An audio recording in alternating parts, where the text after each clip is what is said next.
دوستو، ہمارا جو یہ جسم ہے، اس جسم کو دنیا کی پیچیدہ ترین مشین کہا جاتا ہے۔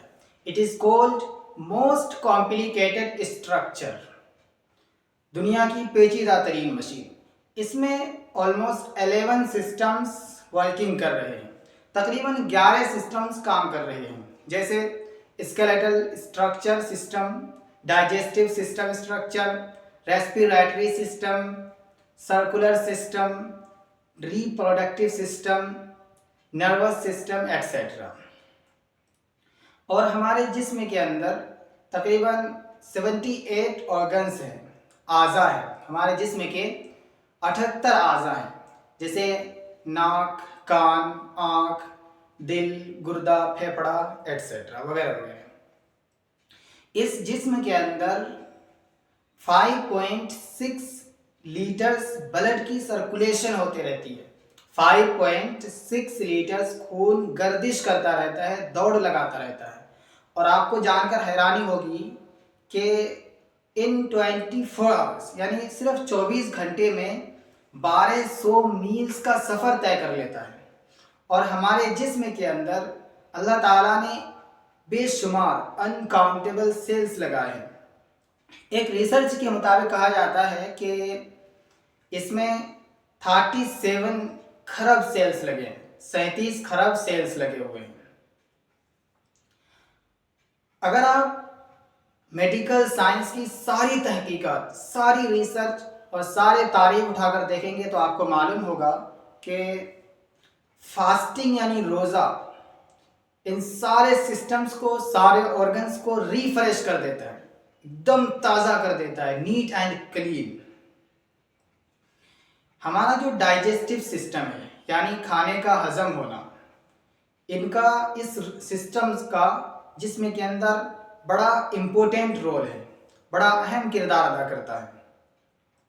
دیکھیے کہ جب ہم کھانا کھاتے ہیں تو جیسے ہی ہم کھانا کھاتے ہیں تو یہ سسٹم ایکٹیو ہو جاتی ہے، آن ہو جاتی ہے اور کام کرنا شروع کر دیتی ہے، اور ایمیلیس، لیپیس، بائلز، گیسٹرک جوس، یہ سارے انزائمز آتے ہیں اور کام کرنا شروع کر دیتے ہیں۔ اور جب ہم کھانا کھا چکے ہوتے ہیں تو یہ مشین ایکٹیو ہو جاتی ہے، تو یہاں مشین کام کرنے کی وجہ سے بلڈ پریشر بھی ادھر زیادہ ہوتی ہے، خون کا دباؤ بھی ادھر زیادہ ہو جاتا ہے۔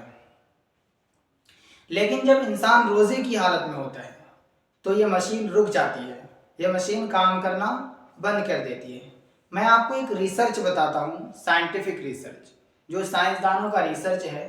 یہ جو آپ دیکھ رہے ہیں یہ ہے ڈاکٹر یوشینری اوشومی، جاپانی سائنٹسٹ ہے۔ اس کا ریسرچ ہے، اس کی تحقیق ہے کہ جب آدمی پورا سال کھاتا پیتا رہتا ہے، جب انسانی جسم کے اندر اتنے سارے آرگنز، اتنے سارے سسٹمز کام کر رہے ہوتے ہیں، تو انسانی جسم کے اندر ایک ٹاکسک مٹیریل یعنی زہریلی چیزیں کریٹ ہو جاتی ہے، زہریلے مواد، زہریلی چیزیں پیدا ہو جاتی ہیں۔ لیکن جب انسان روزے کی حالت میں ہوتا ہے تو ڈائجسٹو سسٹم رک جاتی ہے، وہ آف ہو جاتی ہے، بند ہو جاتی ہے، کام نہیں کرتی ہے۔ تو اس کا فائدہ یہ ہوتا ہے کہ روزے کی حالت میں انسانی جسم کے اندر ایک اسپیشل ریسائیکل مشین ایکٹیو ہو جاتی ہے، اور اس کا کام یہ ہوتا ہے کہ وہ ٹاکسک مٹیریل کو بینیفیشیل مٹیریل میں ایکسچینج کر دیتی ہے، یعنی زہریلی چیزوں کو فائدہ مند چیزوں میں تبدیل کر دیتی ہے۔